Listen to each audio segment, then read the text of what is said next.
Welcome to episode 115, Jeff Bezos, The Road to Global Domination. This is an outline of episode 115. We start with the internet collapse. The year was 2000. Amazon lost 95% of its stock value. You put me on the cover of Time magazine as Person of the Year in 1999, and about a year later, the internet bubble burst.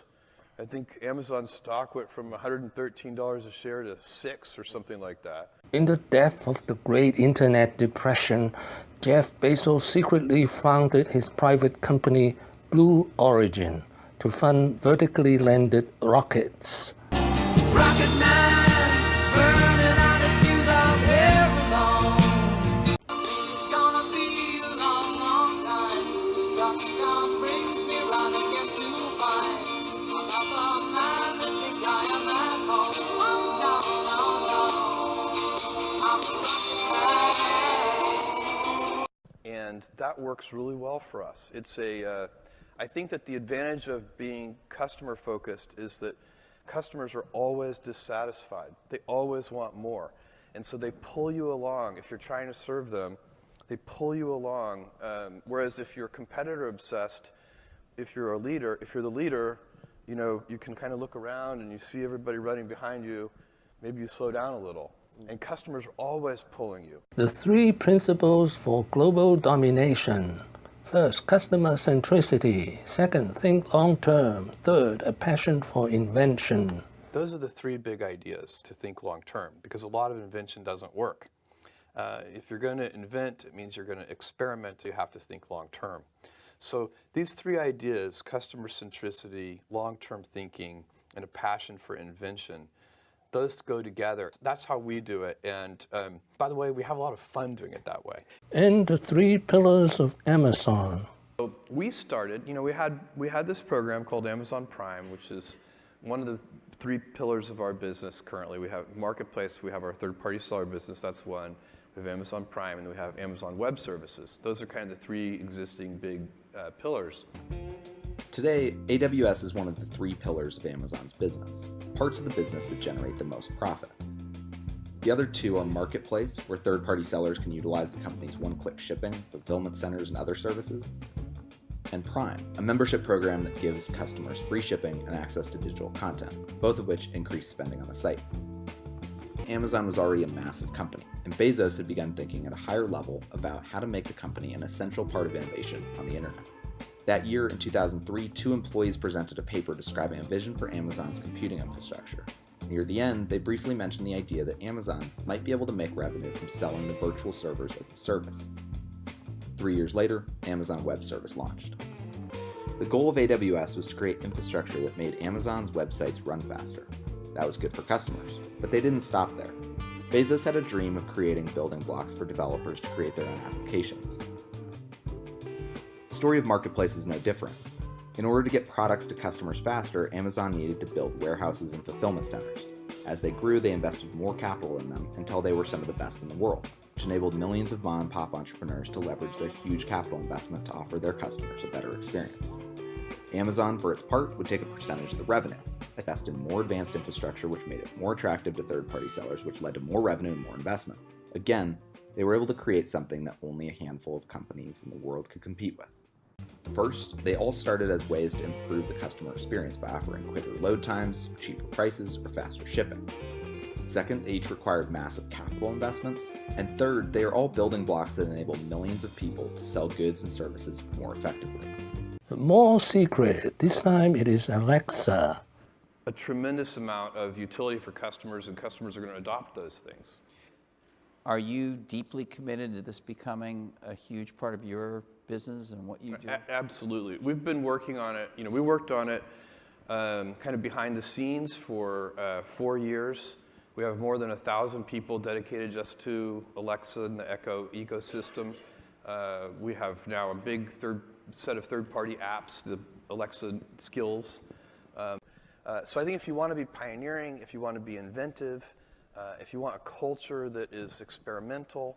The Amazon Echo fit into being customer obsessed? Well, it's definitely about leaning into the future. And so When you look at the kinds of things that you want to be able to do with your voice, it changes for those of you who have used an Echo. The fact that it's always on, that you never have to charge it, it's always sitting there ready in your kitchen or your bedroom or wherever you put it. The fact that you can talk to it in a natural way removes a lot of barriers, a lot of friction, a lot of like little tiny pieces of friction to be able to do things, to ask what the weather is. It's easier than taking your phone out of your pocket. Jeff Bezos is also an inventor. First, he invented a host of internet services such as one-click and Prime membership. Second, he invented hardware. The two most famous are the Amazon Kindle and the Amazon Echo. Internally, Amazon is run by 14 leadership principles.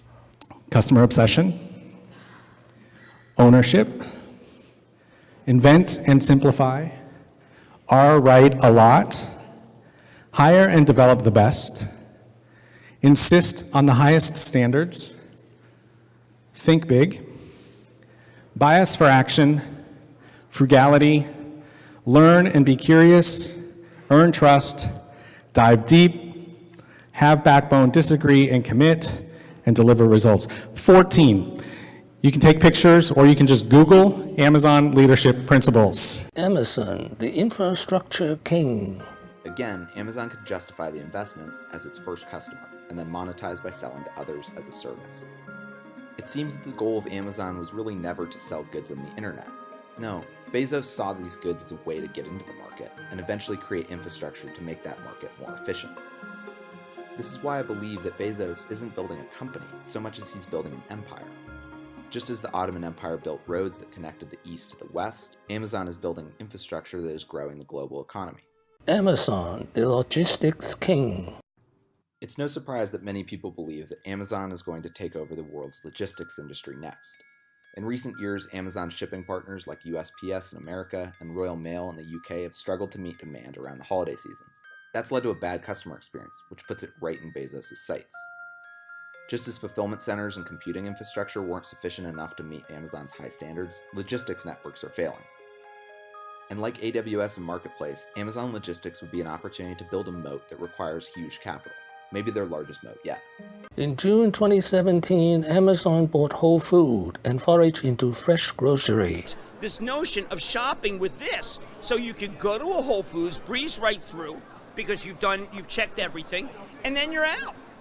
So they've got one of the big problems against Whole Foods has been the lines. Well, we just eliminated the lines. Amazon's in our business, and what they can do, even if you listen to Kroger, they were concerned before, what Amazon can do is lose money. They can lose money.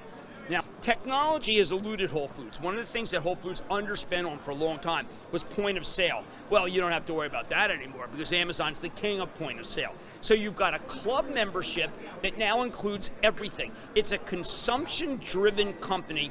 Amazon is a country. So they could open a whole new group of Whole Foods that I believe are non-union and cheaper. Again, you're dealing with a competitor that has scale, that has cheap labor, that has supply chain management. That's the best we've ever seen. Jeff Bezos has been selling about $1 billion of Amazon stock a year to fund Blue Origin. The long-term goal of Blue Origin is to not only do suborbital, but also orbital, and to democratize space travel so that anybody who wants to It's gonna be a long, long time. Touchdown brings me round again to find about the man that think I am at home. Oh, no, no, no. I'm a rocket man. What have I learned today? In 2000, Amazon stock dropped 95%, but an idealistic Jeff Bezos secretly founded Blue Origin. Thank you for watching. Please subscribe and leave your comments and questions below. My next video will be Jeff Bezos' 11 Lessons.